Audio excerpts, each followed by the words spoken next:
여러분 안녕하세요. 오늘은 저와 함께 옛날 동화의 세계로 돌아가서 따뜻하고 편안한 밤을 즐겨보아요. 이야기 1. 종짓밥에 담긴 방. 한상 고을에는 사방으로 소문난 큰 기와집이 있었습니다.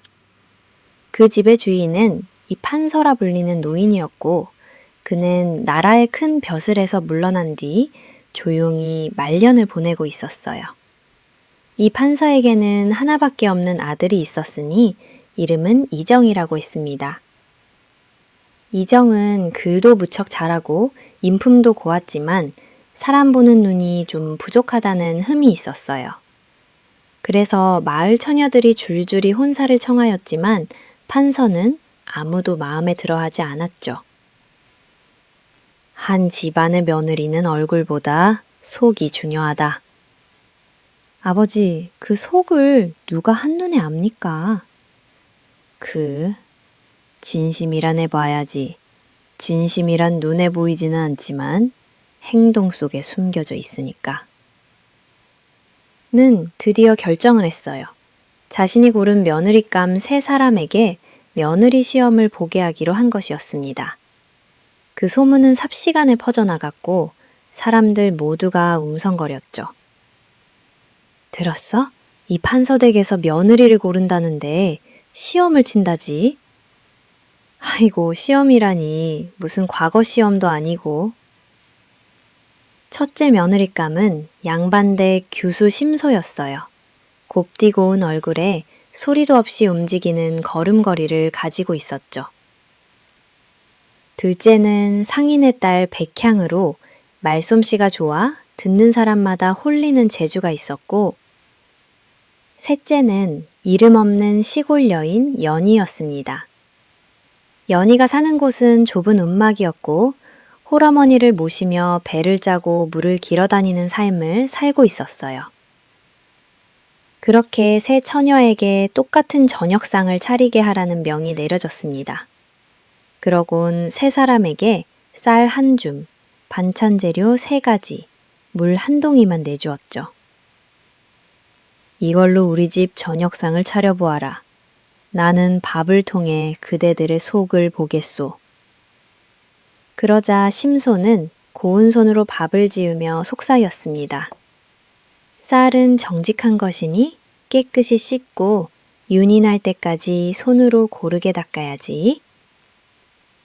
그러면서 반찬도 단정하고 가지런히 담았어요. 그녀의 밥상은 마치 그림 같았습니다. 하지만 밥이 살짝 질었어요. 너무 완벽하게 하려다가 물 조절을 넘긴 것이었죠. 인 한편 백향은 능숙하게 말을 섞으며 요리를 했습니다. 쌀이 좋네요. 쌀 씻는 법은 어릴 적에 조선 최고의 밥장수한테 배웠지요. 그렇게 그녀는 반찬에 강한 맛을 더해 입에 착 감기게 만들었고 밥은 윤기가 흘렀지만 냄비 바닥이 타고 말았습니다. 쌀을 아낀답시고 물을 조금만 잡고 센 불로 끓였기 때문이었어요. 한편 마지막으로 연희는 아무 말 없이 조용히 밥을 지었습니다. 그녀는 나무를 천천히 살피며 불을 약하게 하여 중간에 김을 빼며 신중히 밥을 익혔어요. 반찬도 그저 단순한 나물뿐이었지만 손질이 정갈했고 간도 딱 맞았습니다. 이판서는 새 밥상을 앞에 두고 묵묵히 젓가락을 들었어요. 그리고 심소의 밥을 먹자 고개를 갸웃했습니다. 겉은 고우나 맛도 그럴싸하나 이 지러진 밥은 나를 배려하기보다 제 체면을 앞세운 것이로구나. 그리고 백향의 밥을 먹고는 코끝을 찡그립니다. 맛은 화려하나 밥이 탔구나. 자랑이 지나쳐 쌀을 소홀히 한 게야. 음식은 조심성과 마음을 담는 일인 것을. 그리고 마지막으로 연희의 밥을 한 숟가락 떴을 때 판서의 눈이 잠시 멈췄습니다. 조용한 표정으로 밥을 씹더니 고개를 살짝 끄덕였어요. 이 밥은 나의 속을 생각해 지었구나. 되지도 질지도 않고 딱 나이든 내 입에 알맛도다. 그렇게 며느리 시험이 끝났다고 생각했지만 이판서는 마지막 한 가지를 남겨두고 있었어요. 자, 이번엔 종지 하나씩에 밥을 담아오너라. 내가 마지막으로 보려는 건 그릇에 담긴 마음이다. 새 여인은 고개를 숙이며 부엌으로 갔습니다. 심소는 종지에 밥을 한가득 담았어요. 이쯤이면 배가 부르시겠지. 내 정성을 많이 보여드려야 해. 그리고 백향은 종지에 밥을 높게 산처럼 쌓았죠. 내 마음이 넘치도록 크다는 걸 드러내야겠어. 한켠 연희는 밥을 적당히 담고 그 위에 살짝 물을 끼얹어 덮었어요. 하녀 하나가 그것을 보고 물었죠. 그릇에 물을 왜 얹으십니까요? 그러자 연희는 부끄럽게 웃으며 말했습니다. 제 어르신은 연세가 많으시니 따뜻한 밥도 목에 걸릴까 걱정이 돼요. 물에 적셔드리면 한결 부드러우실 것 같아서요. 그날 밤 이판서는 아들 이정에게 말했죠. 첫째는 겉을 꾸미느라 속이 질었고 둘째는 자신을 내세우느라 남을 놓쳤다. 셋째는 아무 할 없이 조용히 밥을 지었지만 그 속에 내 마음을 담았더구나. 그렇게 며칠 뒤에 연희는 이판서 집의 며느리가 되었습니다. 마을 사람들은 웅성거렸지만 이판서는 이렇게 말했어요. 밥상 위 종지 하나에 사람의 마음이 담겨 있어. 겉으로는 몰라도 밥을 보면 그 사람의 속이 보이지. 그렇게 세월이 흘러 이판서는 늙고 병들었죠. 말년에는 음식을 거의 삼키지도 못했습니다. 하지만 아들도 자주 관청에 나가 있어 곁을 지킬 수 없었어요. 그때마다 연희는 종지에 죽을 조금 떠서 조용히 병상 옆에 앉아 있었죠. 판서는 떨리는 손으로 숟가락을 집으며 눈을 감고 말했습니다. 내가 그때 그 밥을 먹지 않았다면 이 따뜻한 말년도 없었겠지. 하고 말이죠. 이야기 이전 대를 찾아서 한 줄기를 따라 흐르는 물길이 그림같이 어우러진 고을이 있었습니다. 이름하여 출령현이라 불리는 고을이었어요. 음악을 즐기고 제주꾼이 많아 해마다 봄이 되면 마을 사람들은 너른마당에 모여 줄타기며 사당놀이를 벌였는데 그 중에서도 가장 사람들의 이목을 끌었던 건 단연 광대노름이었습니다. 그 광대노름의 주인공은 바로 광대탈이라 불리는 나무탈이었어요. 마을 장인 중 한 사람이 수십 년 전 만들어낸 이 탈은 웃고 있는 듯한 얼굴인데도 어딘가 슬픔이 서려 있는 묘한 표정을 지니고 있었습니다. 그래서 탈을 쓴 사람마다 놀라운 재주를 뽐내게 된다는 전설이 따라붙었어요. 고비의 봄, 그 광대탈이 감쪽같이 사라져버렸습니다. 분명히 여기에 뒀는데 밤새 누가 가져간 게야. 그 탈이 없으면 올해 놀이도 망했구먼. 그렇게 마을은 발칵 뒤집혔습니다. 그리고 이상하게도 그때부터 마을엔 재수가 꺾이기 시작했어요. 가문과 역병, 싸움과 부패까지. 누군가 말하길 광대탈이 사라진 건 마을의 수호신이 떠난 것이나 다름없다고 했죠. 그때 이 마을에 삼형제가 나섰습니다. 장남 하진은 무술에 능하고 신중했으며 차남 하미는 장사 수완이 좋아 말솜씨가 뛰어났어요. 막내 하율은 게으르다 소문이 났지만 눈썰미 하나는 귀신 같았죠. 세 형제는 아버지의 유언을 떠올렸습니다. 광대탈은 단순한 놀이도구가 아니다. 마을의 진심이 담긴 거울 같은 것이지. 그것이 웃고 있으면 마을도 웃고 그것이 울면 마을도 운다. 누가 탈을 훔쳐갔건 반드시 찾아와야 해. 각자 길을 달리해서 광대탈을 찾기로 했어요. 하진은 동쪽 바다 쪽으로, 하미는 서쪽 장터를 따라, 하율은 북쪽 산골로 향했죠. 먼 동해 바닷가에서 고물상을 운영하는 노인을 만났습니다. 노인은 쭈글쭈글한 손으로 낡은 탈 하나를 꺼내 보이며 말했어요. 광대탈을 찾고 있다고? 이 탈 말이냐? 10년 전 얼굴에 흉터가 깊은 사내가 이걸 들고 와서는 웃는 얼굴을 팔고 싶다고 했지. 하지는 노인이 건네는 그 탈을 자세히 들여다보았습니다. 분명 특유의 묘한 광대탈이었어요. 하지만 탈에서는 묘한 냄새가 풍겼죠. 썩은 피와 눈물 섞인 기운이 느껴졌습니다. 영감님, 그 사내가 어디로 갔는지 아십니까?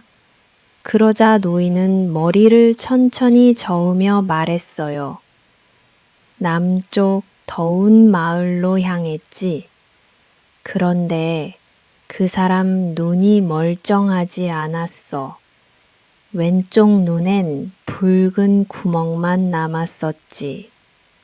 한편 서쪽 장터에서 사기꾼들 사이에 탈이 돌고 있다는 소문을 듣게 되었어요. 사람들을 홀려 물건을 사게 만든다며 마을 사람들은 그 탈을 웃는 악령이라 부르기 시작했답니다. 그리고 어느 날 장터 광장에 웬 떠돌이 광대가 나타났죠. 그는 광대탈을 쓰고 음산한 소리를 내며 춤을 추었어요. 그런데 이상하게도 사람들은 그 탈을 쓴 사내를 보자마자 자기의 죄를 스스로 고백하기 시작했습니다. 아이고, 내가 그 돈을 훔쳤소이다. 아이고, 나를 용서하시오. 하미는 뒤에서 그 탈을 유심히 지켜보았습니다. 그 탈은 사람의 내면을 꿰뚫고 있었죠. 하민이 탈을 빌려달라고 간청했지만 그 떠돌이 광대는 고개를 저었어요. 이 탈은 지금의 내가 아니면 다칠 것이요. 마음이 깨끗하지 않으면 탈이 그 사람의 어둠을 끌어내거든. 한편 산골로 간 하율은 며칠째 아무 실마리도 찾지 못한 채 바위 틈에 앉아 한숨을 쉬고 있었어요. 그런데 갑자기 눈보라 속에서 노란 등불 하나가 흔들렸습니다. 하율은 그것을 따라가 외딴 절에 도착하게 되었어요. 그곳엔 스님 하나가 탈을 모셔두고 앉아 명상을 하고 있었습니다. 나무 아미타불 관세음보살, 탈을 찾고 계시다고요? 이건 광대탈이 아닌데 다릅니다. 삭제님은 조용히 대답했죠. 탈은 거울과 같습니다. 누가 쓰느냐에 따라 얼굴이 달라지지요. 그렇다면 당신은 무엇을 보고 있습니까? 하율이 그 탈을 쓰고 거울을 들여다보았어요. 그런데 거울 속에서 자신이 우는 아이의 얼굴로 보였죠. 그리고 탈을 벗자 눈물 한 방울이 뺨을 타고 흘렀습니다. 스님은 고개를 끄덕이며 말했어요. 당신에게도 진심이 있는 것이군요. 이 탈은 거짓 없는 마음을 기다리고 있었습니다. 커럿의 세 형제는 긴 여정을 마치고 다시 고향으로 돌아오게 되었어요. 그리고 각자의 손에는 자신이 광대탈이라고 믿는 탈이 하나씩 들려 있었습니다. 그런데 놀랍게도 세 탈 모두 달랐어요. 웃는 얼굴이지만 각기 다른 감정을 담고 있었죠. 하진의 탈은 분노와 슬픔, 하민의 탈은 진실과 거짓, 하율의 탈은 순수한 슬픔과 웃음이었습니다. 세 형제는 서로를 바라보았어요. 도대체 진짜 광대탈이 어느 것이지? 혹시 탈이 한 개가 아니라 세 개였던 건 아닐까? 아민이면 탈이 사람에 따라 변한 건지도 몰라. 그때 마을 어귀에서 광대가 하나 나타났습니다. 그는 정체를 숨긴 채 말없이 새 탈을 하나하나 들여다보더니 조용히 말했어요. 탈은 원래 하나였소. 하지만 욕심과 분노, 고통이 사람들 속에 쌓이자 셋으로 나뉘었지요. 그러더니 광대는 새 탈을 모아 큰 나무 밑에 두고 춤을 추기 시작했습니다. 그러자 이게 웬일일까요? 갑자기 바람이 불고 새 탈이 합쳐지더니 순식간에 하나의 탈로 돌아가는 거예요. 그리고 그 탈은 활짝 웃고 있었습니다. 하지만 그 웃음은 단지 즐거움의 웃음만이 아니었어요. 그 안에는 눈물과 분노와 희망과 진심이 함께 담겨 있었죠. 광대는 말없이 그 탈을 세 형제에게 건넸어요. 이제 당신들이 이 탈의 주인이요. 탈이 다시 울게 만들지 마시오. 그렇게 마을에 광대탈이 돌아온 날, 마치 신기루처럼 쌓였던 불행이 하나둘씩 사라지기 시작했습니다. 마을 사람들은 이렇게 말했어요. 탈과 함께 우리가 숨긴 마음도 함께 돌아왔단 말이지. 삼형 형제는 그 탈을 마을 중심에 모셔두고 해마다 광대놀이를 벌였습니다. 그 탈은 언제나 웃고 있었지만 사람들은 그 웃음 속에서 각자 자신의 진심을 마주보게 되었답니다. 이야기 3. 벤 게으른 뱅이. 옛날 옛적 어느 한적한 시골 마을에 세상에 둘도 없는 게으름뱅이가 살고 있었습니다. 그의 게으름은 마을 전체의 소문이 자자할 정도였습니다. 아침 해가 중천에 떠서야 겨우 눈을 비비며 일어나고 밥상에 숟가락 드는 것조차 귀찮아 아내가 입에 넣어주지 않으면 종일 굶기도 했습니다. 그의 집안은 온통 거미줄 투성이었고 마당에는 잡초가 무성하여 발 디딜 틈조차 없었습니다. 집 뒤에 있는 작은 밭은 돌멩이와 잡초로 뒤덮여 그곳이 밭이었는지조차 알아보기 힘들 정도였습니다. 그의 아내는 부지런하고 마음씨가 착했지만 남편의 지독한 게으름 때문에 하루도 마음 편한 날이 없었습니다. 그녀는 새벽부터 밤늦게까지 남의 집 밭일을 해주고 삭바느질을 하며 겨우 이대 풀칠을 했습니다. 그렇게 힘들게 벌어온 돈과 양식은 게으른 남편의 배를 채우는 데 쓰이기 일쑤였습니다. 아내는 남편에게 수없이 애원하고 때로는 화를 내며 일을 하라고 다그쳤지만 남편은 귓등으로도 듣지 않았습니다. 에이 귀찮아 내일 하지 뭐. 세상만사 다 부질없는 짓이야. 그냥 평이 누워있는 게 최고지 하는 말만 앵무새처럼 되풀이하며 벽에 등을 대고 누워만 있었습니다. 그러던 어느 무더운 여름날이었습니다.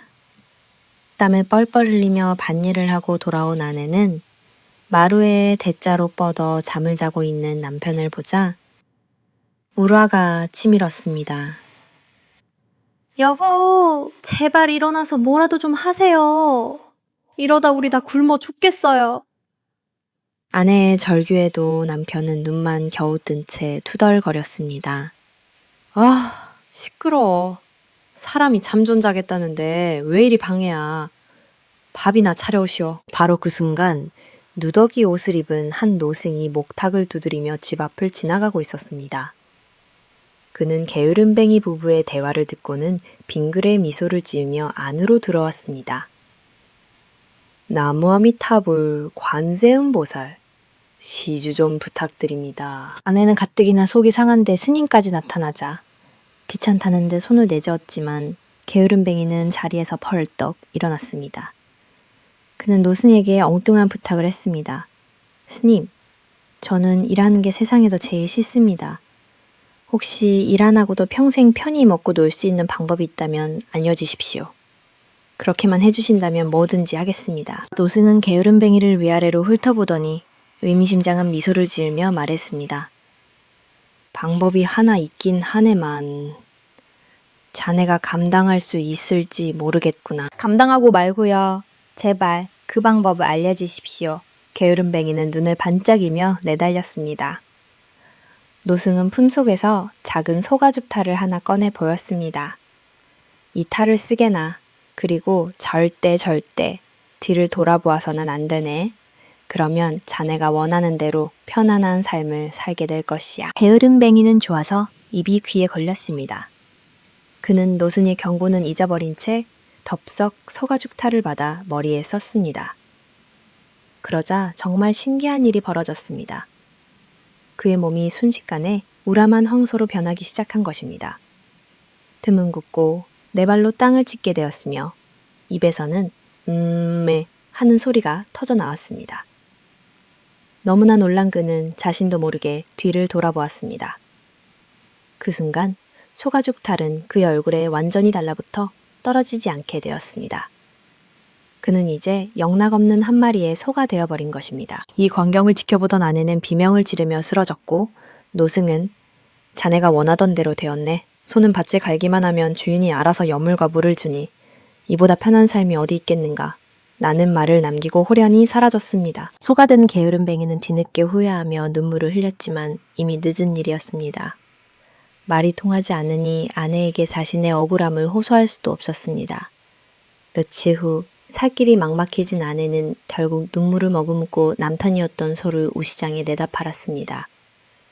그는 한 농부에게 팔려가게 되었습니다. 농부는 튼실해 보이는 소를 얻었다며 기뻐했습니다. 다음날 새벽부터 소가 된 게으름뱅이의 고된 삶이 시작되었습니다. 그는 콧뚜레에 끄인 채 무거운 쟁기를 끌고 땡볕 아래서 하루 종일 밭을 갈아야 했습니다. 농부는 조금이라도 멈추면 가차없이 채찍을 휘둘렀습니다. 등은 찢어질 듯이 아팠고 다리는 천근만근 무거웠습니다. 예전에는 숟가락 드는 것조차 귀찮아하던 그였지만 이제는 쉴 틈 없이 밭을 갈아야만 했습니다. 저녁이 되면 겨우 마른 지프로 된 여물을 먹고 차가운 외양간 바닥에서 잠을 자야 했습니다. 그는 매일 밤 눈물을 흘리며 자신의 게으름을 후회했습니다. 내가 왜 그랬을까? 아내가 밭일하라고 할 때 조금이라도 도울 것을. 따뜻한 아랫목에 누워 아내가 차려주는 밥을 먹던 그때가 천국이었구나. 그는 인간이었을 때의 행복을 그리워하며 뼈저리게 반성했습니다. 그는 이제 누구보다 부지런한 소가 되었습니다. 다른 소들보다 더 열심히 밭을 갈았고 굳은 일도 마다하지 않았습니다. 어느덧 세월이 흘렀습니다. 소가 된 게으름뱅이는 이제 늙고 병들어 더 이상 밭을 갈 기력도 없게 되었습니다. 농부는 쓸모없어진 소를 다른 곳에 팔아넘기기로 했습니다. 그가 소를 끌고 장으로 가던 중 어느 절 앞을 지나게 되었습니다. 바로 그를 소로 만들었던 노승이 있는 절이었습니다. 절을 본 순간 소의 눈에서 굵은 눈물방울이 뚝뚝 떨어졌습니다. 그는 더 이상 걷지 않고 절 문 앞에 버티고 서서 슬피 울었습니다. 그 모습을 본 노승이 밖으로 나왔습니다. 노승은 소를 한눈에 알아보고는 조용히 말했습니다. 이제 네 죄를 충분히 뉘우쳤느냐? 소는 그 말이 들리는 듯 고개를 격하게 끄덕이며 눈물을 쏟아냈습니다. 노승은 혀를 차며 그의 머리에 붙어있던 소가죽탈을 벗겨주었습니다. 그러자 놀랍게도 늙은 소는 다시 초라한 몰골의 늙은 남자로 돌아왔습니다. 그는 자신의 모습을 확인하고는 노승 앞에 엎드려 몇 번이고 절을 하며 감사를 표했습니다. 집으로 돌아온 그는 완전히 다른 사람이 되어 있었습니다. 그는 늙고 병든 몸이었지만 누구보다 부지런히 일했습니다. 마당에 잡초를 뽑고 부서진 울타리를 고치고 아내의 일을 도왔습니다. 비록 가난했지만 그는 더 이상 자신의 삶을 불평하지 않았습니다. 땀 흘려 일하는 것의 소중함과 가족의 사랑이 얼마나 귀한 것인지를 깨달았기 때문입니다. 그는 남은 생을 아내와 함께 서로를 아끼며 행복하게 살았다고 합니다. 이야기 4. 3년 고개. 옛날 어느 마을과 다른 마을을 이어주는 길목에 3년 고개라는 이름의 고개가 있었습니다. 이 고개에는 아주 무서운 전설이 하나 전해져 내려오고 있었습니다. 그것은 바로 이 고개에서 넘어지면 3년밖에 살지 못한다는 것이었습니다. 그래서 마을 사람들은 이 고개를 지날 때마다 행여나 넘어질세라 조심조심 발걸음을 아주 신중하게 내디뎠습니다. 아이들은 아예 이 고개 근처에는 얼씬도 하지 않았고 어른들 역시 웬만하면 이 고개를 피해 멀리 돌아가는 길을 택했습니다. 이 마을에 한 성미 급한 할아버지가 살고 있었습니다. 할아버지는 매사에 덜렁대고 서두르는 버릇이 있었습니다. 어느 날 할아버지는 이웃 마을 잔치집에 다녀오는 길이었습니다. 맛있는 음식과 술을 잔뜩 얻어 마시고 기분이 좋아진 할아버지는 콧노래를 부르며 집으로 향했습니다. 빨리 집에 가서 할머니에게 잔치 음식을 맛보여줄 생각에 마음이 급해졌습니다. 그는 평소라면 PS 3년 고개를 지름길 삼아 넘어가기로 했습니다. 에이, 조심해서 가면 괜찮겠지. 할아버지는 고갯길을 오르기 시작했습니다. 하지만 술 기운에 발걸음이 비틀거렸고 서두르는 마음에 발밑을 제대로 살피지 않았습니다. 고갯마루에 거의 다다랐을 때였습니다. 할아버지는 그만 돌부리에 발이 걸려 아이쿠! 소리를 지르며 앞으로 크게 꼬꾸라지고 말았습니다. 무릎과 손바닥이 까져 피가 났지만 할아버지는 아픈 것도 잊은 채 얼굴이 새하얗게 질렸습니다. 큰일 났다. 내가 3년곡에서 넘어지다니. 이제 나는 3년밖에 못 사는구나. 그날 이후 할아버지는 웃음을 잃었습니다. 매일같이 방에 틀어박혀 이제 나는 죽었다. 3년 뒤면 죽을 목숨이다. 하며 한숨만 푹푹 내쉬었습니다. 할머니와 아들, 며느리가 아무리 위로하고 맛있는 음식을 차려줘도 소용없었습니다. 다 소용없다. 3년 뒤에 죽을 건데 밥은 먹어서 뭐하며 좋은 옷은 입어서 뭐하겠느냐. 할아버지는 하루가 다르게 쇠약해졌습니다. 얼굴은 헬쑥해지고 몸은 비짝 말라갔습니다. 정말로 3년도 못 채우고 곧 죽을 사람처럼 보였습니다. 온 가족이 할아버지 걱정에 잠을 이루지 못했습니다. 소문을 들은 마을 사람들도 혀를 차며 할아버지를 안타까워했습니다. 거참 안 됐구먼. 그 고기에서 넘어지지만 않았어도. 그러던 어느 날 이 마을에 아주 지혜롭기로 소문난 어린 소년이 지나가게 되었습니다. 소년은 할아버지의 딱한 사정을 전해 듣고는 할아버지 댁을 찾아갔습니다. 소년은 시름에 잠겨 누워있는 할아버지에게 물었습니다. 할아버지, 왜 그렇게 걱정만 하고 계세요? 할아버지는 힘없는 목소리로 대답했습니다. 얘야, 내가 3년고기에서 넘어졌단다. 이제 3년밖에 살지 못하는데 어찌 걱정이 안 되겠느냐. 그 말을 들은 소녀는 눈을 반짝이며 말했습니다. 할아버지, 그럼 걱정하실 필요가 없겠네요. 제가 할아버지께서 아주 오래오래 사실 수 있는 방법을 알려드릴게요. 할아버지와 가족들은 귀가 솔깃해져 소년을 쳐다보았습니다. 그게 무슨 말이냐? 방법이 있단 말이냐? 소년은 웃으며 말했습니다. 물론이죠. 아주 간단해요. 지금 당장 3년 고개로 다시 가세요. 그리고 거기서 한 번 더 넘어지세요. 가족들은 어리둥절했습니다. 아니 그게 무슨 소리냐. 한 번만 넘어져도 3년밖에 못 사는데 또 넘어지라니. 소년은 차분하게 설명했습니다. 잘 생각해 보세요. 3년 고개에서 한 번 넘어지면 3년을 살 수 있잖아요. 그럼 2번 넘어지면 6년을 살 수 있는 것 아니겠어요? 10번 넘어지면 30년을 살 수 있고요. 100번 넘어지면 300년을 살 수 있는 거죠. 그러니 어서 가서 자꾸자꾸 넘어지세요.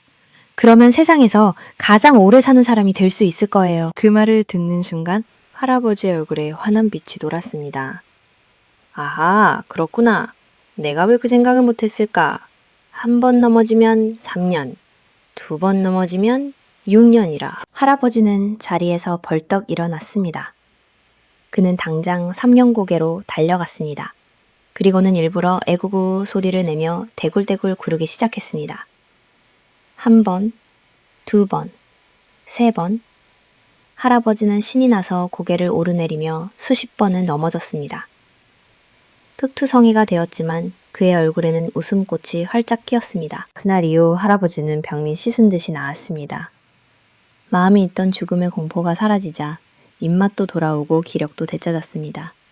그는 예전보다 더 건강하고 활기찬 모습으로 동네를 누비고 다녔습니다. 그리고 정말로 3년이 지나도 10년이 지나도 아무 일 없이 건강하게 오래오래 살았다고 합니다. 귀하기오 호랑이 눈썹. 깊은 산골짜기 마을에 늙은 어머니를 모시고 사는 효심지극한 아들이 있었습니다. 그는 비록 가난했지만 어머니를 위하는 마음만은 세상 누구에게도 뒤지지 않았습니다. 그런데 어느 날부터 어머니가 원인 모를 마음의 병을 앓기 시작했습니다. 어머니는 갑자기 웃음을 잃고 아무 이유 없이 화를 내거나 슬피 울기를 반복했습니다.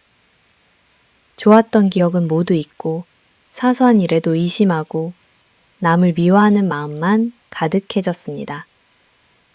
아들은 용하다는 의원을 모두 찾아다니고 좋다는 약은 다 구해다 드렸지만 어머니의 병은 조금도 나아지지 않았습니다. 아들은 매일같이 눈물로 밤을 지새우며 어머니의 병을 낫게 해달라고 하늘에 빌었습니다. 그러던 어느 날 밤 그의 꿈에 백발이 성성한 산신령이 나타나 말했습니다. 내 효심이 갸륵하여 비법을 알려주겠다. 살아있는 호랑이의 눈썹을 구해다 어머니 때 보여드리면 병이 씻은 듯이 나을 것이다. 잠에서 깨어난 아들은 기쁘면서도 눈앞이 캄캄했습니다. 살아있는 호랑이의 눈썹이라니 그것은 목숨을 걸어야 하는 일이었습니다. 호랑이는 산에서 가장 무섭고 사나운 짐승이었습니다. 가까이 다가가는 것만으로도 잡아먹히기 십상이었습니다. 하지만 아들은 어머니를 위해서라면 목숨도 아깝지 않다고 굳게 결심했습니다. 다음 날 아들은 아내가 정성껏 싸준 주먹밥을 들고 호랑이를 찾아 깊은 산속으로 들어갔습니다. 며칠을 헤맨 끝에 그는 마침내 커다란 바위 동굴 앞에서 어슬렁거리는 호랑이 한 마리를 발견했습니다. 호랑이는 아들을 보자마자 엉 하고 포효하며 날카로운 이빨을 드러냈습니다. 금방이라도 달려들어 목을 물어뜯을 기세였습니다. 아들은 너무 무서워 온몸이 사시나무처럼 떨렸지만 용기를 내어 주먹밥 하나를 호랑이 앞에 조심스럽게 내려놓았습니다. 호랑이님, 배고프실 것 같아 맛있는 주먹밥을 가져왔습니다. 부디 맛있게 드십시오. 호랑이는 경계심을 늦추지 않았지만 고소한 냄새에 이끌려 주먹밥을 한 입에 꿀꺽 삼켰습니다. 그리고는 숲속으로 사라졌습니다. 아들은 그날부터 매일 같은 시간에 같은 장소로 가서 호랑이에게 주먹밥을 주기 시작했습니다. 하루, 이틀, 사흘, 한 달, 두 달, 시간이 흘렀습니다. 아들은 비가 오나 눈이 오나 하루도 거르지 않고 호랑이를 찾아갔습니다. 처음에는 경계하던 호랑이도 점차 마음의 문을 열기 시작했습니다. 이제는 아들이 오는 시간이 되면 동굴 앞에서 기다리고 있다가 아들이 나타나면 반갑다는 듯이 꼬리를 살랑거리기까지 했습니다. 아들은 호랑이의 곁에 앉아 부드럽게 등을 쓰다듬어주며 이야기를 나누기도 했습니다. 그들은 마치 오랜 친구처럼 가까워졌습니다. 100일째 되던 날, 아들은 이제 때가 되었다고 생각했습니다. 그는 호랑이의 곁에 앉아 부드럽게 등을 쓰다듬으며 조심스럽게 말했습니다. 호랑아, 사실 나에게는 부탁이 하나 있단다. 내 늙으신 어머니께서 편찮으신데 내 눈썹이 있어야만 병을 고칠 수 있다고 하더구나. 미안하지만 내 눈썹 한 올만 내게 줄 수 있겠니? 아들은 호랑이가 화를 내거나 자신을 공격할지도 모른다고 생각하며 눈을 질끈 감았습니다. 그러나 호랑이는 잠시 아들을 물끄러미 쳐다보더니 아무렇지도 않다는 듯 눈을 스르르 감았습니다. 마치 허락하는 것 같았습니다. 아들은 조심스럽게 손을 뻗어 호랑이의 눈썹 중 가장 긴 것 하나를 조심스럽게 뽑았습니다. 호랑이는 조금도 움직이지 않았습니다. 아들은 눈물을 흘리며 호랑이에게 몇 번이고 고맙다고 인사를 하고는 서둘러 집으로 향했습니다. 집에 도착한 아들은 곧장 어머니의 방으로 달려왔습니다. 어머니, 제가 약을 구해왔습니다. 어머니는 여전히 퉁명스러운 표정으로 아들을 쳐다보았습니다. 그따 풀뿌리가 무슨 소용이 있겠느냐? 썩 가져가거라. 아들은 어머니의 손에 호랑이 눈썹을 쥐어주며 말했습니다. 어머니, 이것은 그냥 눈썹이 아닙니다. 이 눈썹을 얻기 위해 제가 얼마나 많은 노력을 했는지 아십니까? 저는 매일같이 산속 깊은 곳에 사는 무서운 호랑이를 찾아갔습니다. 처음에는 저를 잡아먹으려고 으르렁거렸지만 제가 매일같이 정성으로 맛있는 밥을 해다주고 진심으로 마음을 나누자 그 사나운 호랑이도 결국 저에게 마음을 열어주었습니다. 이 눈썹은 바로 그 호랑이가 제 효심에 감동하여 선물해 준 것입니다. 아들은 지난 100일 동안 겪었던 일들을 차근차근 어머니께 모두 말씀드렸습니다.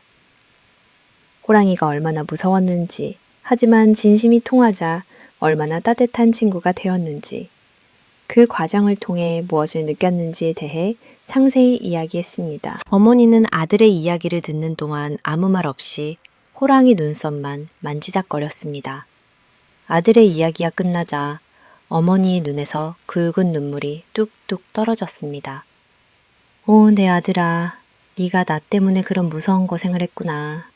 나는 그것도 모르고 너를 의심하고 미워하기만 했으니 내가 정말 어리석었다. 그 순간 기적이 일어났습니다.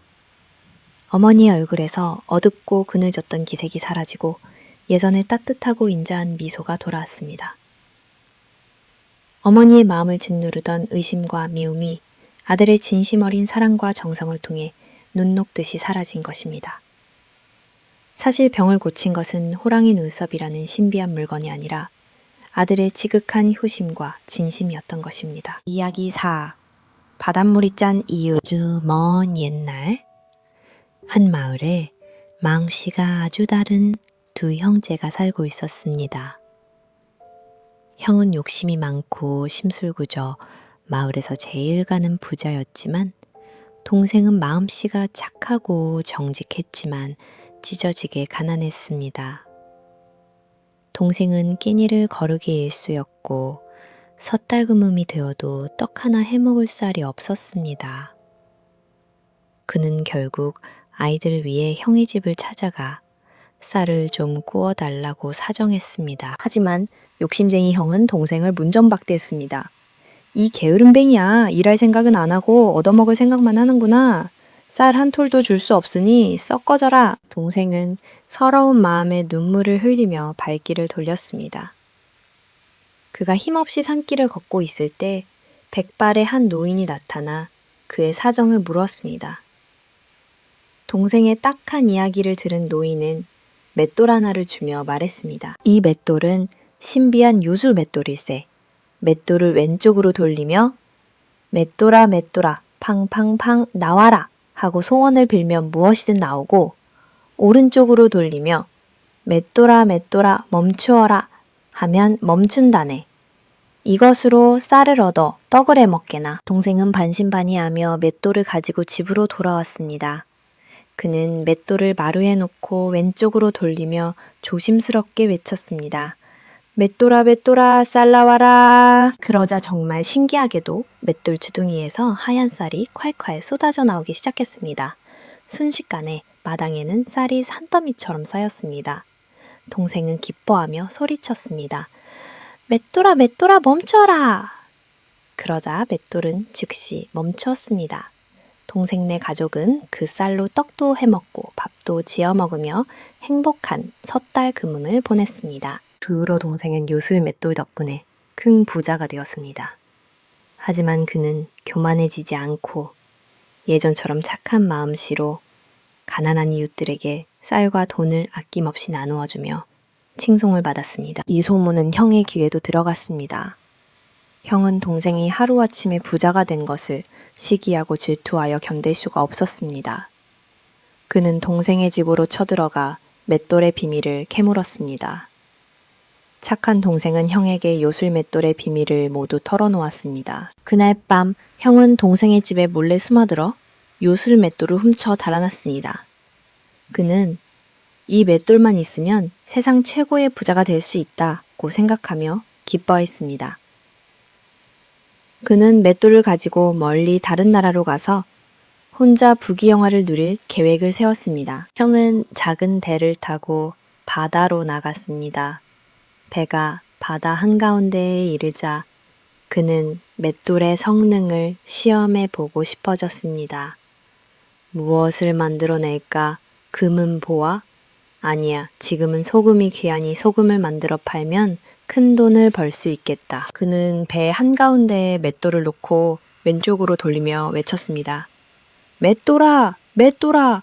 소금 나와라! 아주 많이 나와라! 그러자 맷돌에서 하얀 소금이 눈처럼 쏟아져 나오기 시작했습니다. 소금은 순식간에 배에 가득 쌓였습니다. 형은 기뻐서 어쩔 줄을 몰랐습니다. 그런데 문제가 생겼습니다. 소금은 멈추지 않고 계속해서 쏟아져 나왔습니다. 배는 점점 소금의 무게 때문에 가라앉기 시작했습니다. 당황한 형은 맷돌을 멈추려고 했지만 멈추는 주문을 알지 못했습니다. 그는 동생에게 맷돌을 얻는 방법만 들었지 멈추는 방법은 제대로 듣지 않았던 것입니다.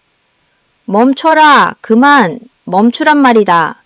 그는 소리치며 맷돌을 발로 찼지만 소용없었습니다. 결국 배는 소금의 무게를 이기지 못하고 꼬르륵 소리를 내며 바닷속으로 가라앉고 말았습니다. 욕심쟁이 형도 요술 맷돌도 깊은 바닷속으로 사라졌습니다.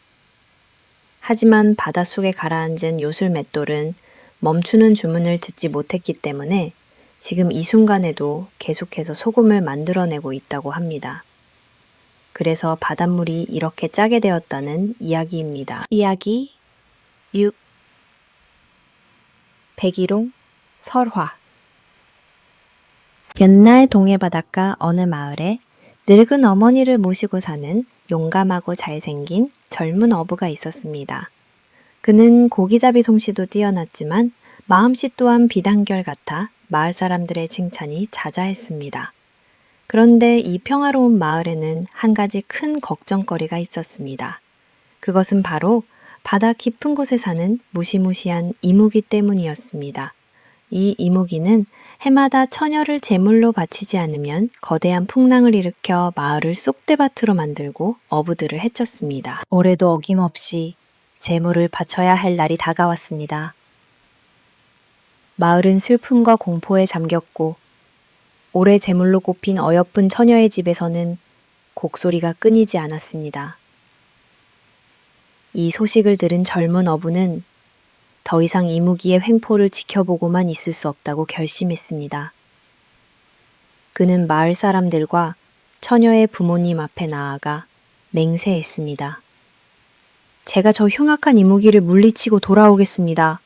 다시는 무고한 희생이 없도록 하겠습니다. 마을 사람들은 그의 용기에 감동했지만 한편으로는 걱정이 태산 같았습니다. 처녀 또한 자신을 위해 목숨을 걸겠다는 젊은 어부에게 깊은 감동과 연모의 정을 느끼게 되었습니다. 그녀는 어부에게 눈물로 매달리며 말했습니다. 부디 몸조심하십시오.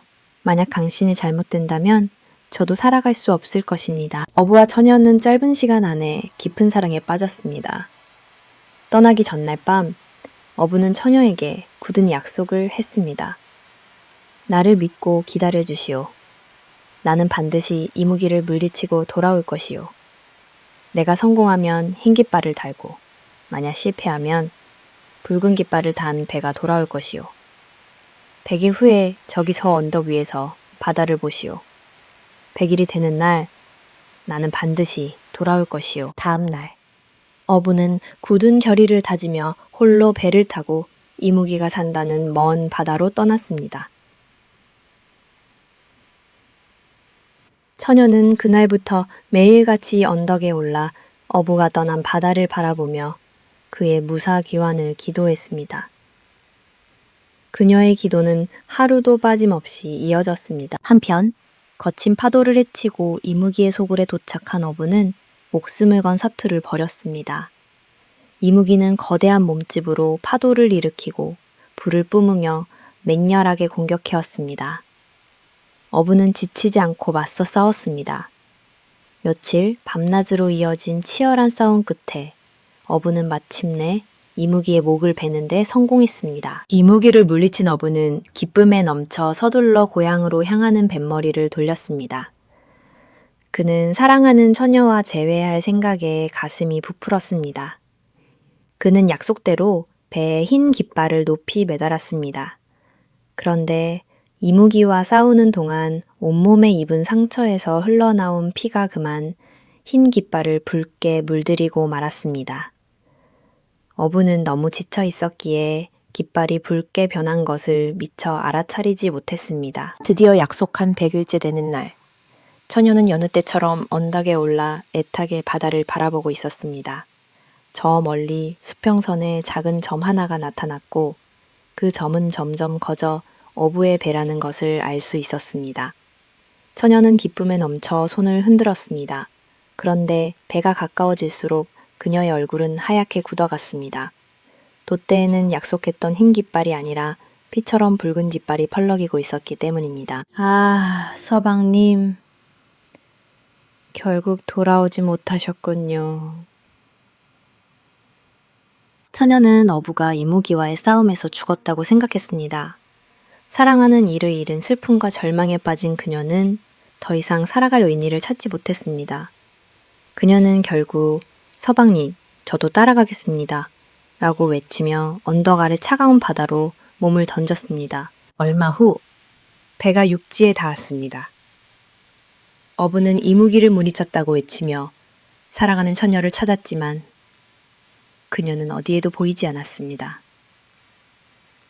마을 사람들로부터 처녀가 붉은 깃발을 보고 바다에 몸을 던졌다는 비극적인 소식을 전해 들은 어부는 땅을 치며 통곡했습니다.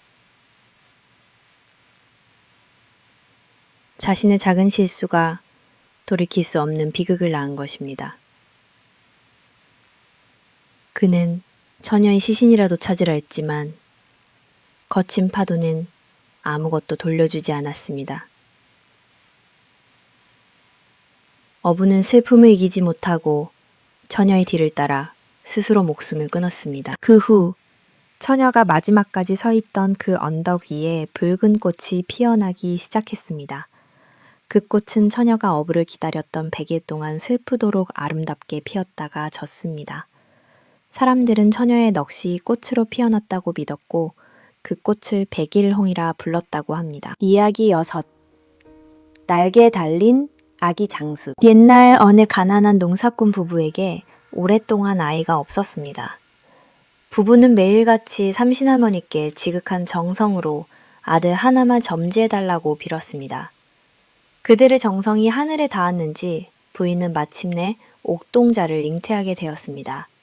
10달 후 부인은 아주 건강하고 우렁찬 사내아이를 낳았습니다. 부부는 늦게 얻은 아들이 너무나 사랑스러워 어쩔 줄을 몰랐습니다. 그런데 아이를 씻기던 부부는 깜짝 놀라고 말았습니다. 아이의 양쪽 겨드랑이에 자그마한 날개가 돋아 있었기 때문입니다.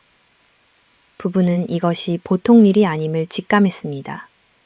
예로부터 날개를 달고 태어난 아기는 장차 커서 나라를 뒤엎을 역적이 될 운명이며 그 사실이 알려지면 삼족이 멸하는 화를 당한다는 이야기가 전해져 내려왔기 때문입니다. 부부는 두려움에 휩싸였습니다.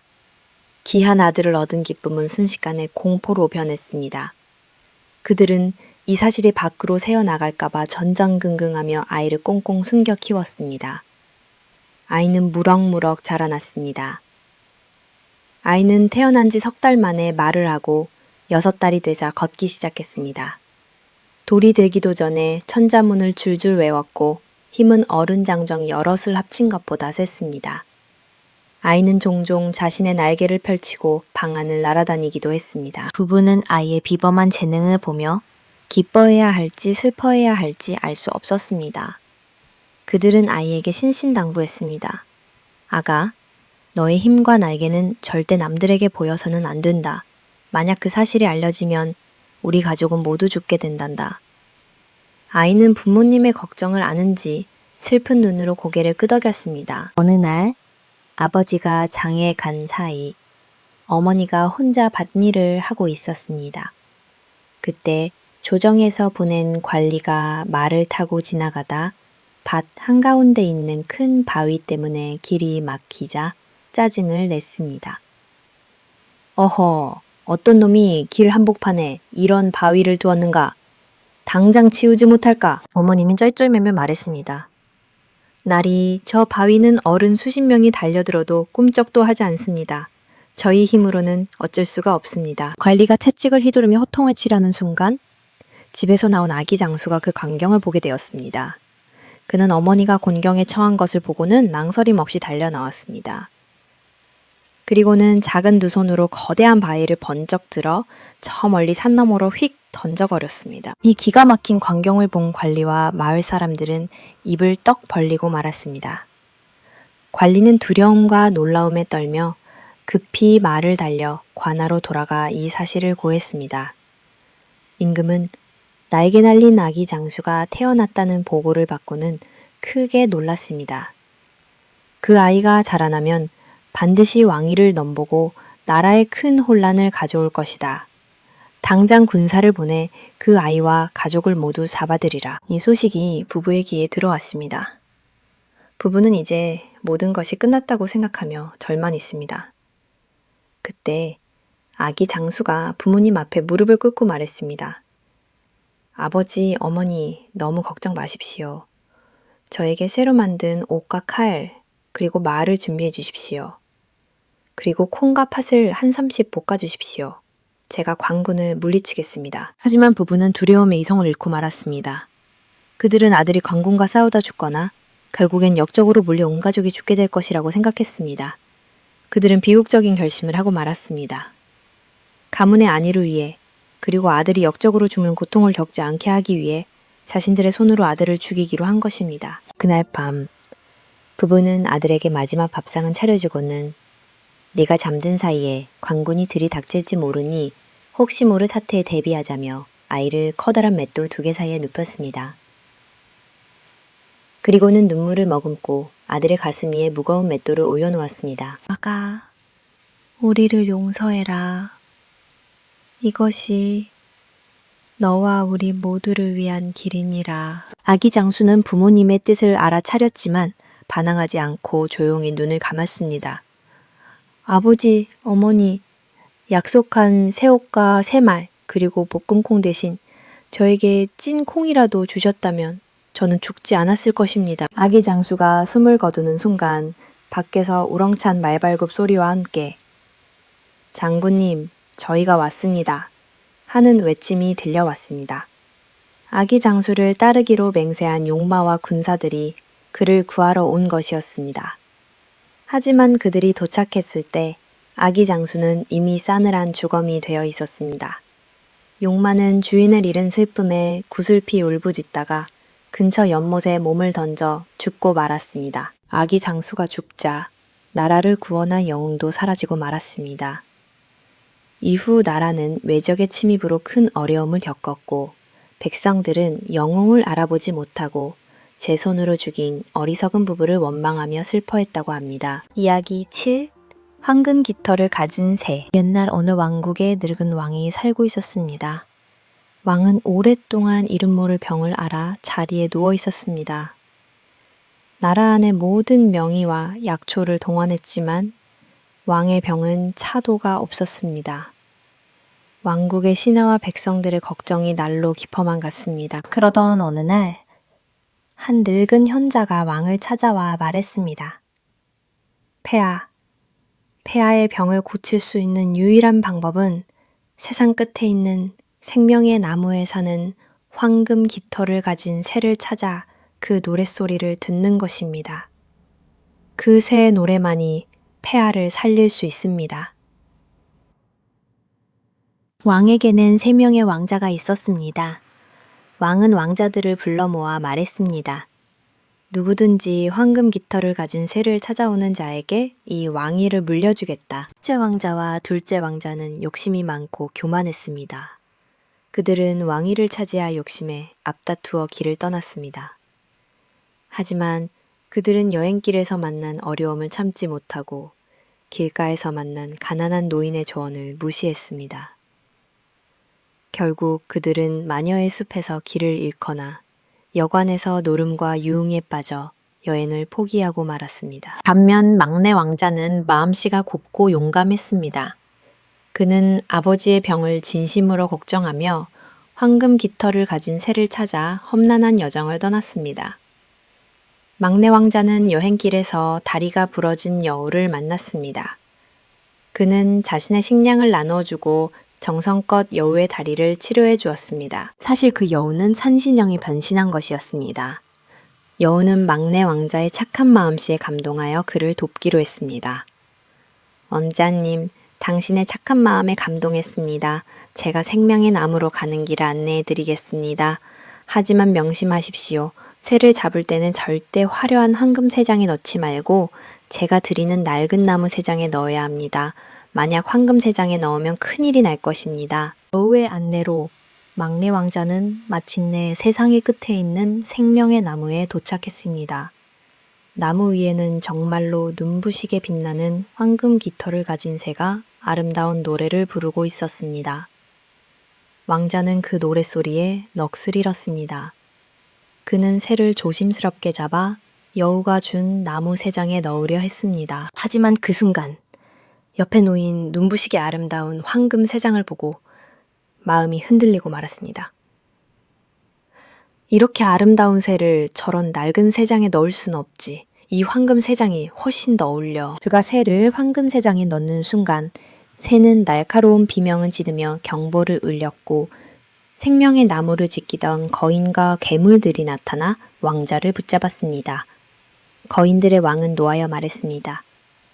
감히 우리 보물을 훔치려 하다니.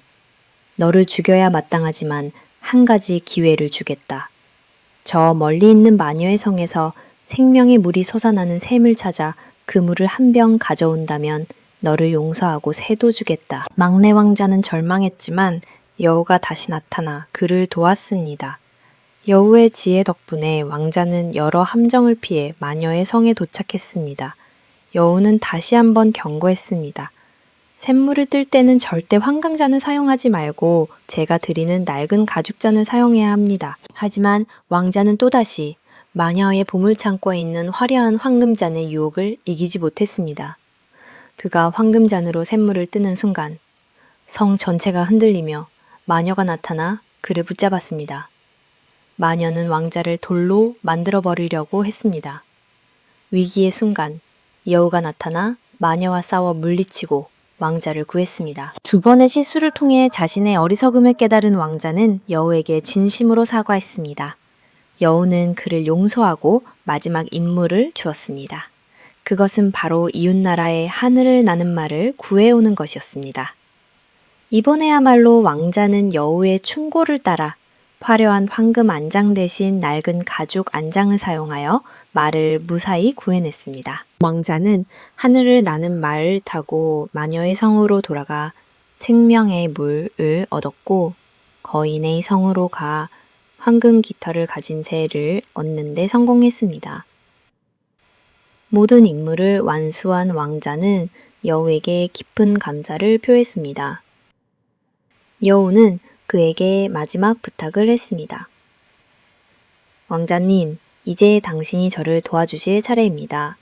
부디 칼로 저의 목을 쳐주십시오. 왕자는 은인을 해칠 수 없다며 거절했지만 여우는 간곡히 부탁했습니다. 왕자는 눈물을 머금고 여우의 목을 쳤습니다. 그러자 여우는 온데간데 없이 사라지고 그 자리에는 이웃나라의 늠름한 왕자가 나타났습니다. 그는 마녀의 저주에 걸려 여우로 변해 있었던 것입니다. 막내 왕자는 이웃나라 왕자와 함께 자신의 왕국으로 돌아왔습니다. 돌아오는 길에 그는 여행을 포기하고 방황하던 두 형을 만나 그들을 구해주었습니다. 하지만 사악한 형들은 동생의 공을 가로채기 위해 그를 우물에 밀어넣고 새와 말 물을 빼앗아 왕궁으로 돌아갔습니다. 형들은 자신들이 황금 깃털을 가진 새를 구해왔다고 거짓말을 했습니다.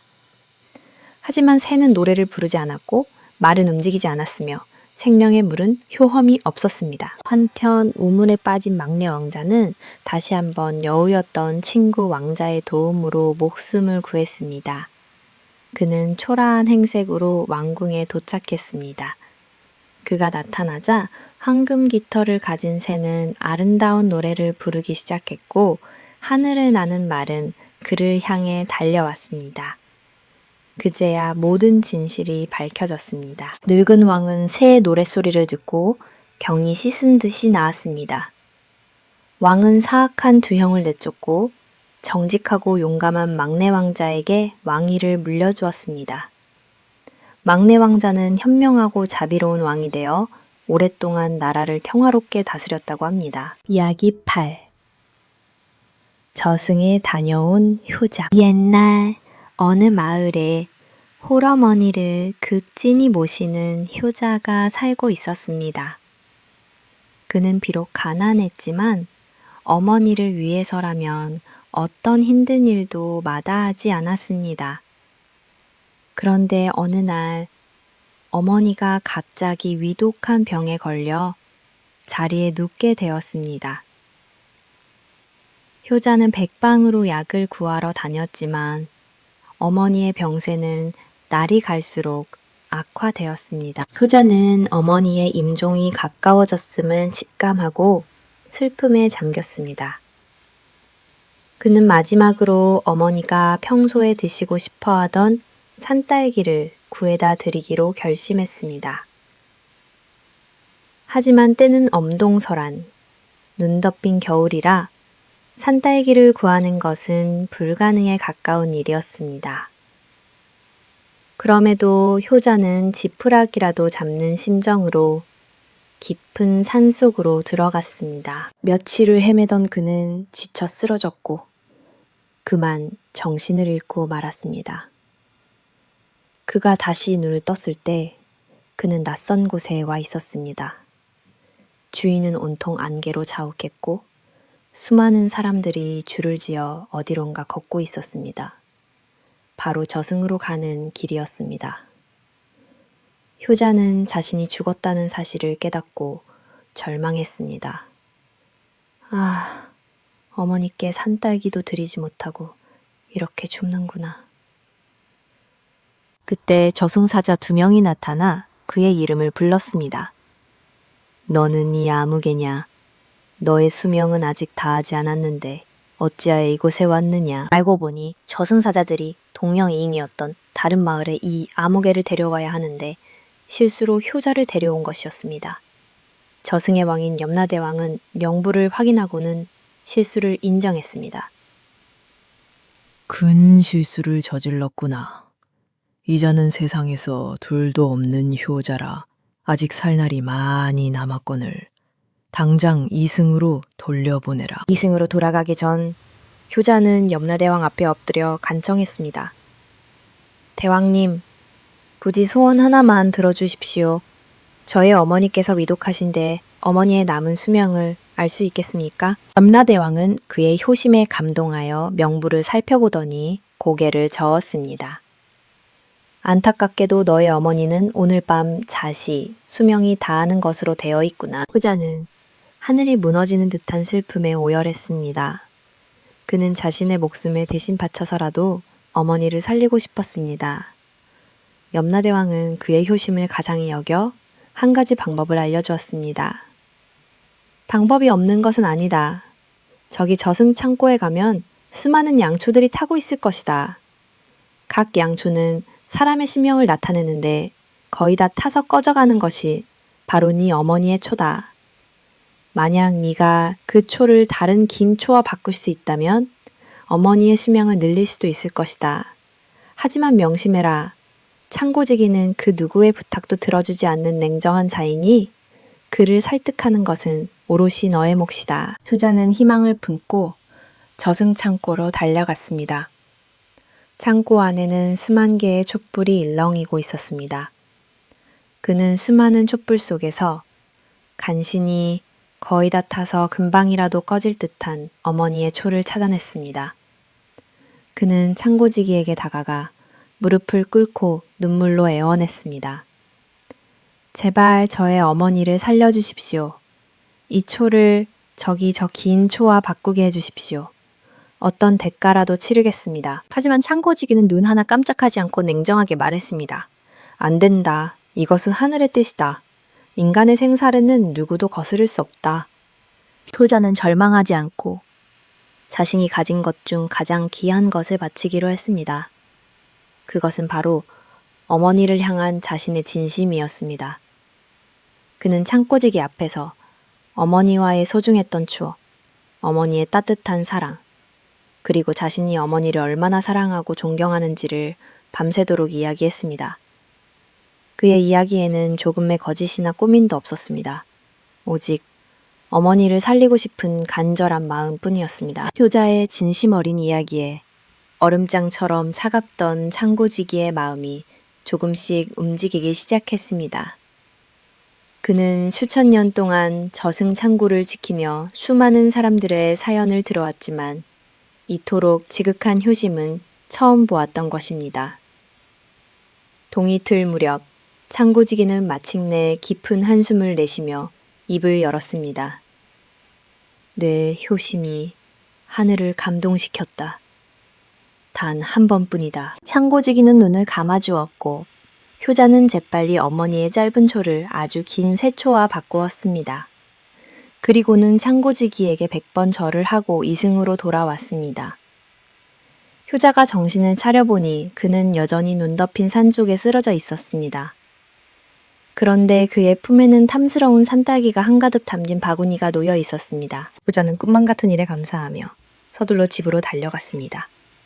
집에 도착하니 놀랍게도 죽어가던 어머니가 자리에서 일어나 환한 미소로 그를 맞이해 주었습니다. 얘야, 어디였다 이제 오느냐? 네가 보고 싶었다. 어머니는 병이 씻은 듯이 나아 완전히 건강을 회복했습니다. 효자는 어머니께 산딸기를 드리며 기쁨의 눈물을 흘렸습니다. 그 후 어머니는 아들의 지극한 효도 덕분에 아주 오래 살았고 효자 또한 복을 받아 부자로 행복하게 살았다고 합니다. 딸기쿠, 은혜 갚은 두꺼비. 옛날 어느 외딴 마을에 가난하지만 마음씨 착한 청년이 살았습니다. 그는 매일같이 서당에 다니며 열심히 글 공부를 했지만 집안 형편이 어려워 과거 시험을 보러 갈 엄두도 내지 못했습니다. 어느 날 청년이 서당에 다녀오는 길이었습니다. 길가에서 동네 아이들이 무언가를 둘러싸고 시끄럽게 떠들고 있었습니다. 가까이 가보니 아이들이 커다란 두꺼비 한 마리를 막대기로 찌르고 돌을 던지며 괴롭히고 있었습니다. 두꺼비는 상처투성이인 채로 힘겹게 숨을 몰아쉬고 있었습니다. 마음씨 착한 청년은 아이들을 꾸짖어 쫓아버리고 두꺼비를 구해주었습니다. 그는 상처 입은 두꺼비를 조심스럽게 집으로 데려와 약을 발라주고 정성껏 보살폈습니다. 며칠 후 두꺼비는 상처가 아물고 기운을 되찾았습니다.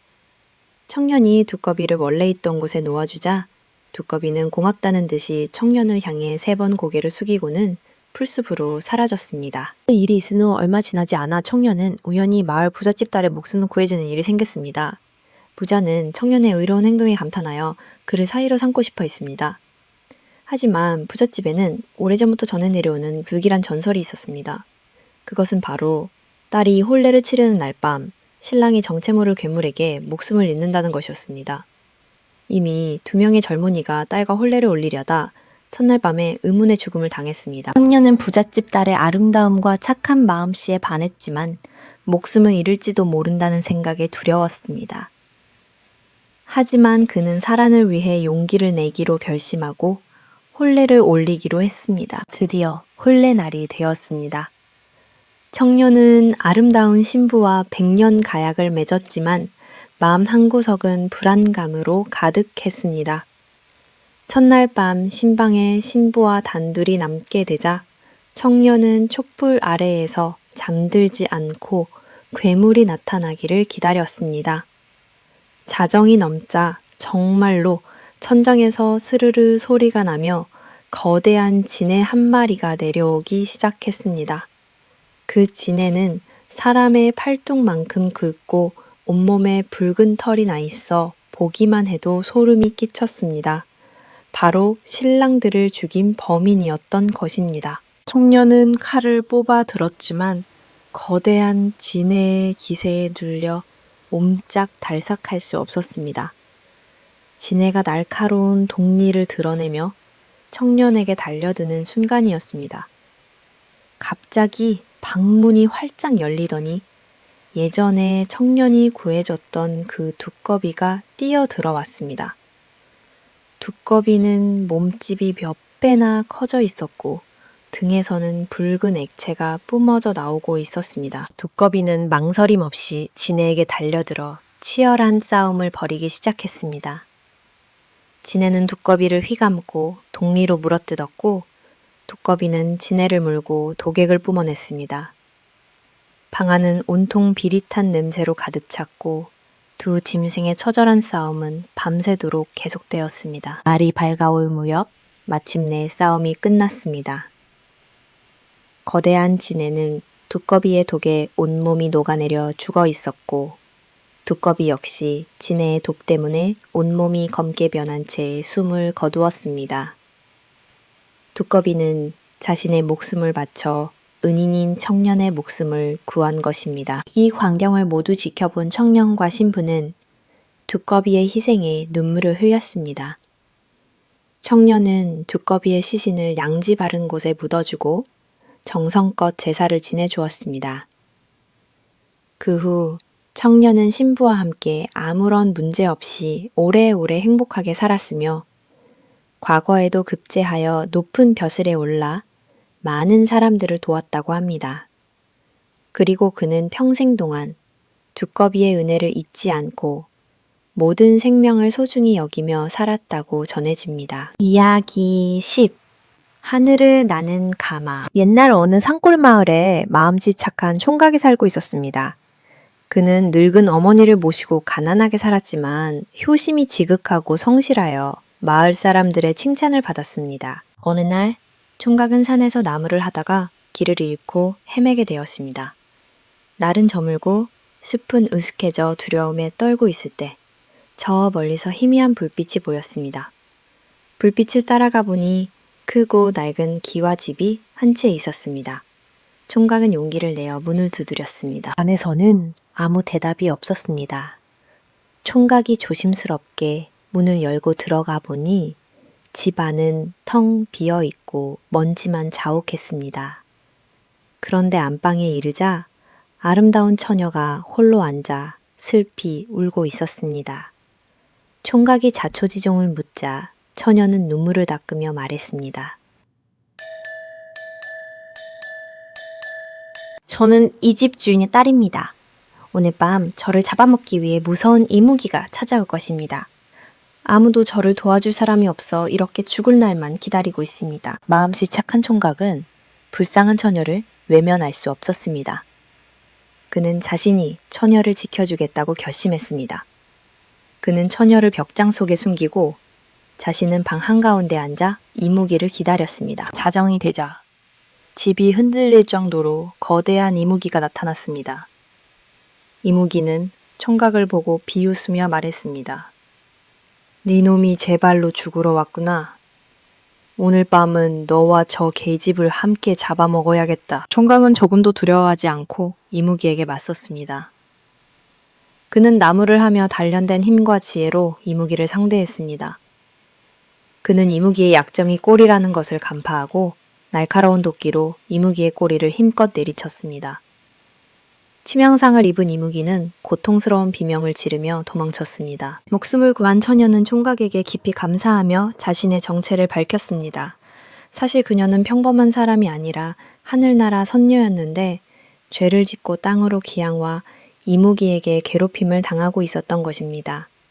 처녀는 총각의 용기와 착한 마음씨에 반했고 두 사람은 곧 사랑에 빠져 부부의 연을 맺었습니다. 두 사람은 낡은 기와집에서 행복한 나날을 보냈습니다. 선녀 아내는 신비한 능력을 가지고 있었습니다. 그녀가 손으로 한번 쓸면 낡은 집이 새 집으로 변했고 빈 창고에는 곡식이 가득 찼습니다. 총각은 더 이상 가난하게 살지 않게 되었고 늙은 어머니도 모셔와 함께 행복하게 살았습니다. 그러던 어느 날 아내가 남편에게 슬픈 표정으로 말했습니다. 서방님, 이제 제가 하늘나라로 돌아가야 할 시간이 되었습니다. 옥황상제께서 저를 용서하시고 돌아오라는 명을 내리셨습니다. 총각은 사랑하는 아내와 헤어질 생각에 눈앞이 캄캄했습니다. 그는 아내 없이는 살 수 없다며 함께 가게 해달라고 애원했습니다. 아내는 잠시 고민하더니 한 가지 방법을 알려주었습니다. 제가 타고 갈 가마가 하늘에서 내려올 것입니다. 당신은 절대 소리를 내거나 눈을 뜨지 말고 가마 밑에 매달려 계십시오. 만약 소리를 내면 당신은 땅으로 떨어지게 될 것입니다. 며칠 후 정말 하늘에서 눈부신 빛을 내는 가마가 내려왔습니다. 아내는 남편에게 마지막으로 신신당부하고 가마에 올라탔습니다. 총각은 아내의 말대로 가마 밑에 단단히 매달렸습니다. 가마는 서서히 하늘로 떠오르기 시작했습니다. 하늘로 올라가는 동안 총각은 아내의 말을 지키기 위해 입을 꾹 다물고 눈을 감았습니다. 그런데 구름을 뚫고 하늘나라의 문턱에 거의 다다랐을 때 아래를 내려다보던 총각은 그만 아찔한 높이에 놀라 자신도 모르게 악! 하고 비명을 지르고 말았습니다. 이 순간 총각의 몸은 가마에서 떨어져 땅으로 곤두박질치기 시작했습니다. 그는 까마득한 상공에서 떨어지며 이제 정말 죽었다고 생각했습니다. 하지만 그가 떨어진 곳은 단단한 땅이 아니라 푹신한 소나무 위였습니다. 그는 다행히 목숨을 건졌지만 다시는 하늘나라에 있는 아내를 만날 수 없게 되었습니다. 총각은 매일같이 아내를 그리워하며 하늘만 바라보았습니다. 그는 죽어서 파랑새가 되었고 지금도 하늘을 향해 지키지키 하고 우는 것은 하늘나라에 있는 아내에게 식간에 있으니 내려와 달라고 애타게 부르는 소리라고 전해집니다. 하루가 끝나고 여러분과 함께 할 수 있어 정말 기쁩니다. 오늘도 많은 일들이 있었지만 이제는 편안한 밤을 보내며 내일을 준비하는 시간이죠. 오늘도 함께 해주셔서 감사합니다. 편안한 밤 되세요.